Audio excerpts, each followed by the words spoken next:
maging ligtas, maging panatag Pilipinas. Maging panatag Pilipinas. Maging panatag Pilipinas. Ligtas ang bayan kung laging handa ang mamamayan. Tunghayan ang mga balita at kwento ng kahandaan, pagtutulungan at mabilis na aksyon sa Civil Defense in Action.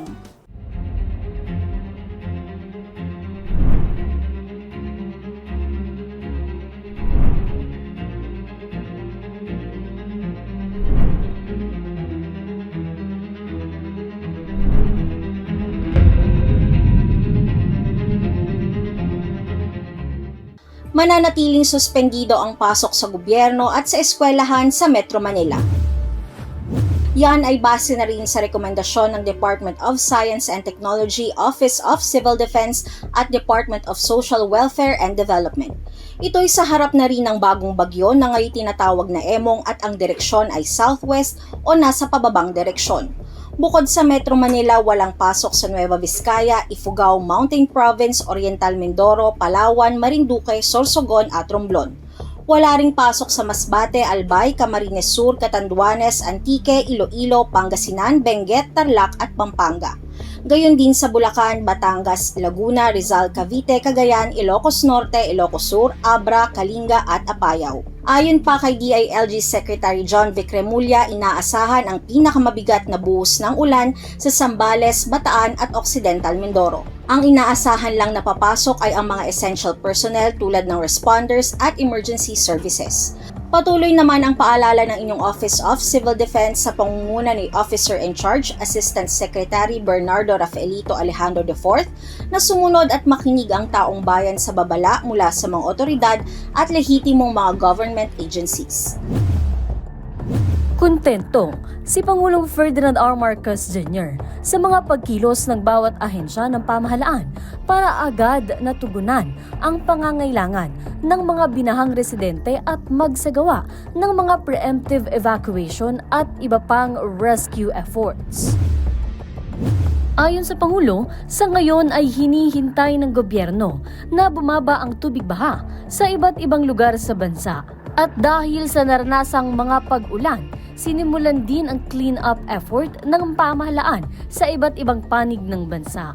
Ang Office of Civil Defense patuloy ang monitoring at paghahatid ng impormasyon at koordinasyon sa tulong at mga paghahatid ng reports.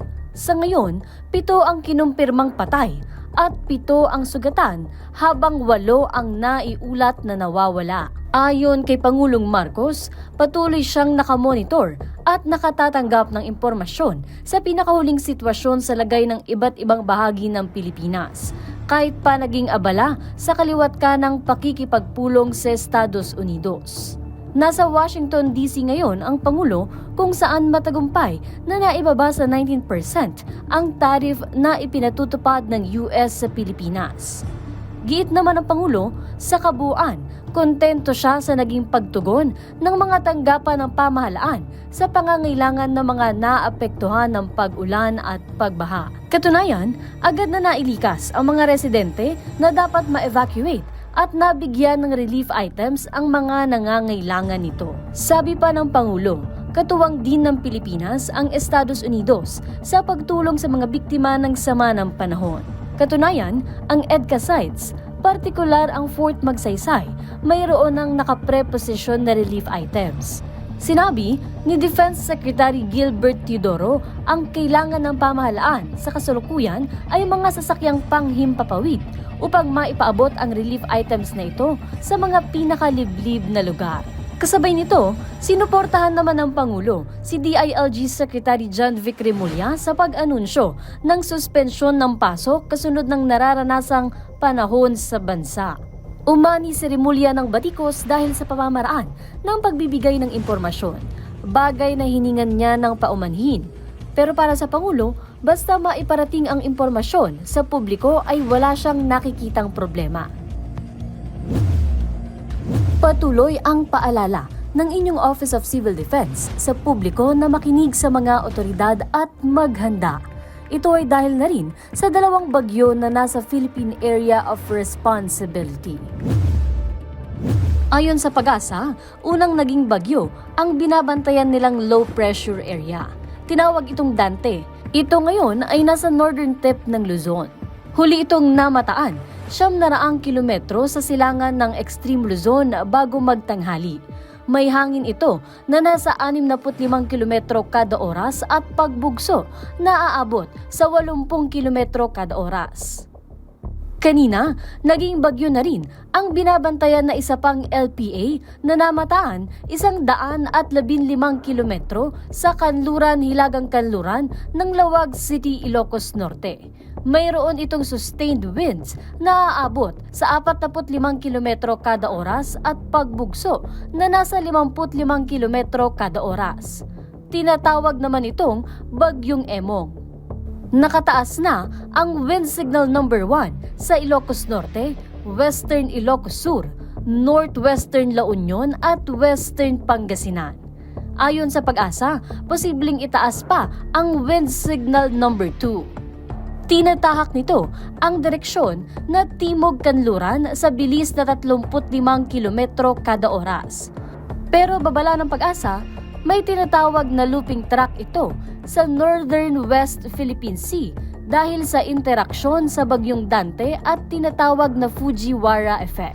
Nagbabala ang inyong OCD sa publiko na maging maingat sa pagbaha at pagguho ng lupa. Partikular na maaapektuhan ang Northern Luzon at natitirang bahagi ng Luzon kasama na ang Metro Manila maging ang Western Visayas. Palalakasin ng bagyo ang habagat na siyang magdadala ng mga pag-ulan. Sa sunod-sunod na pagbayos sa bansa ng mga sama ng panahon, sinisiguro naman ng OCD at NDRRMC na nakahanda ito upang tiyakin na makararating ang mga tulong na kailangan sa mga apektadong lugar. Ang National Disaster Risk Reduction and Management Council at ang Office of Civil Defense ay nakahanda tumulong sa mga kababayan nating naapektuhan. Sa ngayon, nakapreposition na ang mga relief goods at rescue assets ng NDRRMC sa mga regions na matatamaan ng bagyo. Napreposition na din ang mga relief goods na pampamigay natin sa mga communities na nagbagyo o na-displaced. Nakalatag na rin ang mga logistics and transportation assets na maaaring gamitin ng mga ahensya sa pagpaparating ng tulong. Ang NDRRMC ngayon ay nag-activate na ng National Response Clusters at ng Interagency Coordinating Cell. Sa ngayon, ang mga teams natin na nasa ground ay may handa ng transportation and rescue assets na pwedeng gamitin for evacuation as well as for search and rescue. Meron na rin tayo mga emergency telecommunications teams on the ground na pwedeng magbigay ng emergency communications dun sa mga areas na mapuputulan ng signal. Meron na rin tayo mga logistics assets like airplane, barko, at mga trucks na pwedeng gamitin sa pag-deliver ng relief goods. Base rin sa karanasan sa mga nagdaang bagyo, ay pinaaga na ang paghahanda at pagkilos. Ang ginawa na po ng NDRRMC ay nag-conduct na po ng emergency evacuation at hinanda na natin ang ating mga sasakyang pang-deliver ng relief goods kung sakali mang ito'y kailanganin agad. Dagdag pa rito, nung natutunan natin sa mga nakaraang bagyo, atin nang hinahanda ang mga kalsada sa tulong ng ating mga kapulisan at kasundaluhan sa pagkakataon na magkakaroon ng baha para makapag-deliver ng mga items kung sakaling bahain man o magsarado ang mga kalsada. Bahagi pa rin ito ng direktiba ni Pangulong Ferdinand Marcos Jr. na whole of government and whole of society approach, lalo na sa pagresponde sa mga emergencies at disasters.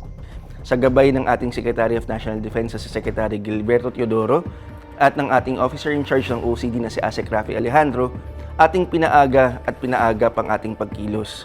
Sa tulong ng ating mga government agencies, ng mga uniform services at ng civilian actors on the ground, ating pinalaki at pinalakas ang ating response assets para makatulong sa ating mga kababayan na sakali man tatamaan na itong bagyong to.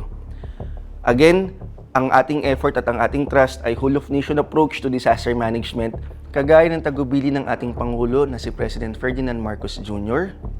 Ang ating mga ahensya kasama ng kanilang mga partners ay sama-samang nagtutulungan upang masiguro ang kaligtasan ng ating mga kababayan. Ang lahat ng mga partners natin from the government and private sector and civil society organizations ay nagkakaisa sa pagsisiguro na ang ating mga kababayan ay ligtas at malayo sa sakuna. Sa gitna ng malawakang pagbaha at walang tigil na ulan, nagdeklara na ng state of calamity ang Maynila, Malabon, Marikina at Quezon City. Nagdeklara na rin ng state of calamity ang lalawigan ng Cavite dahil sa matinding pagbaha na dala ng habagat pa rin. Nagdeklara na rin ng state of calamity sa San Mateo at Cainta sa Rizal. Sa Batangas, nasa mahigit 1,100 na pamilya naman ang nailikas sa evacuation centers. Sa Laguna, tuloy-tuloy ang pamamahagi ng tulong lalo na sa lungsod ng San Pedro. Nagkakaisa ang mga ahensya ng gobyerno sa paghahatid ng tulong sa mga nasalanta habang suspendido pa rin ang klase at trabaho sa buong Calabarzon. Formal nang idineklara ng pamahalaang lungsod ng Maynila ang state of calamity dahil sa malawakang pagbaha na lumala dala ng habagat at low pressure area. 6 na pampublikong ospital sa lungsod ang naka-high alert para tumanggap ng mga evacuee at pasyente. Suspendido rin ang klase at mga opisina sa buong Maynila. Kaugnay nito, gagamitin na ang Calamity Fund para sa mga naapektuhan ng habagat. Nagpapatupad din ng mga emergency response ang LGU bilang tugon sa krisis. Patuloy naman na hinihikayat ang mga residente na sumunod sa mga abiso at makiisa sa mga hakbang ng pamahalaan. Formal din na idineklara ang state of calamity sa ilang lugar sa Antique, sa Barbasa at Sebaste. Sa Bulacan naman, idineklara na rin ang state of calamity sa bayan ng Kalumpit nitong July 22. Maging sa Rojas, Palawan din ay idineklara na ang state of calamity nitong July 18 at sa bayan ng Umingan sa Pangasinan. Samantala, ang Cebu City rin ay itinaas na sa state of calamity. Patuloy namang pinalalakas ng Bagyong Dante ang habagat kaya inaasahan pa rin ang pag-ulan sa mga susunod na oras. Inaabisuhan ang lahat na manatiling alerto at makinig sa mga anunsyo ng pagbaha at paglikas. Dahil ilang araw na rin na walang tigil ang pag-ulan, ilang lugar na sa bansa ang nasa red at orange rainfall warning o nasa may mataas na tsansa ng magkaroon ng pagbaha at pagguho ng lupa dahil sa matinding pag-ulan. Dahil dyan, narito ang ilang paalaala patungkol sa landslide mula sa inyong Office of Civil Defense. Magandang araw, si Dingdong Dantes po ito. Isa ang landslide sa mga sakuna na hinaharap ng mga Pilipino. Kaya naman importanteng alam natin ang mga senyales ng landslide na pwedeng makita sa ating lugar. Tulad na lang ng pagkakaroon ng pitak sa lupa o kaya naman ay pagtabingi ng mga puno at poste. Senyales din ang biglaang pagbukal ng tubig sa lupa at pagkulay putik ng ilog. Pwede rin magkaroon ng bitak sa inyong mga dingding, bintana at maging sa kalsada. Na-observe mo na ba ito sa paligid mo? #panatag ang may alam. Tignan nga natin kung gaano ka kahanda sa landslide. Isang araw, habang nanonood ka ng TV, narinig mo may dumadagungdong na landslide sa likod ng inyong bahay. So ano ang gagawin mo? A. Pipiliting lumabas kahit na delikadong mabagsakan ng bububuong lupa. Or B. Wapakels, ituloy lang ang panonood ng TV. C. Magtago sa ilalim ng lamesa o sa matibay na parte ng bahay, ibaluktot ang katawan at protektahan ang ulo. Kung siya ang sagot mo, congratulations! Alam mo kung paano iligtas ang sarili sa oras na magkaroon ng landslide. Dahil #panatag ang may alam. Nagsusulat ako ng script para sa isang pelikula ngayon. Tulungan mo naman ako sa scene na ito. So imagine exterior. Tapos kalsada sa tabi ng bundok. Umaga. Tapos malakas ang ulan. Sobrang lakas ng ulan. Madulas ang kalsada. Nagmamaneho ngayon ng kotse si Eric habang iniisip niya ang sinabi sa kanya ni Pilar. Ang sabi ni Pilar, "Hindi na kita mahal." Pero naisip ni Eric, nabalikan si Pilar, so iniikot niya ang sasakyan. Kaso, bago pa makatawid ng tulay, nakita ni Eric na gumuguho ang lupa sa dinadaanan niya. May landslide. So, itutuloy ba kaya ni Eric ang pagtawid sa tulay kahit na may landslide? Ano sa palagay niyo? Kung hindi ang sagot mo, magaling. Kaya sa mga kapwa ko driver dyan, beware of your surroundings kapag may pagguho ng lupa. At kung may landslide, huwag na huwag tatawid sa mga tulay. So, babalikan ba ni Eric si Pilar? Abangan sa susunod na kabanata. #Panatag ang may alam. Sakaling magkaroon ng landslide sa inyong lugar at kinakailangan yung lumikas, huwag munang babalik agad sa bahay ng walang go signal ng mga otoridad. Hintayin ang abiso nila kung ligtas nang bumalik ng inyong bahay. I-report ka agad kung may nawawalang kamag-anak, kaibigan, or kakilala na baka na-trap dahil sa landslide. Kapag nakabalik na sa bahay, i-check ang mga pundasyon nito kung may sira o ligtas pa bang tirhan. I-report sa otoridad ang anumang nasirang cable ng kuryente o naputol na mga linya ng tubig para agad na maaksyonan. Kahit natapos na ang sakuna, kailangan pa rin tayo mag-iingat ha. #Panatag ang may alam. Maging panatag, Pilipinas. Halos hindi pa nakakabawi ang bansa sa epekto ng bagyong Krising at kasalukuyan pa itong sinasalanta ng habagat. Heto na naman ang dalawang bagong bagyo, ang Dante at Emo.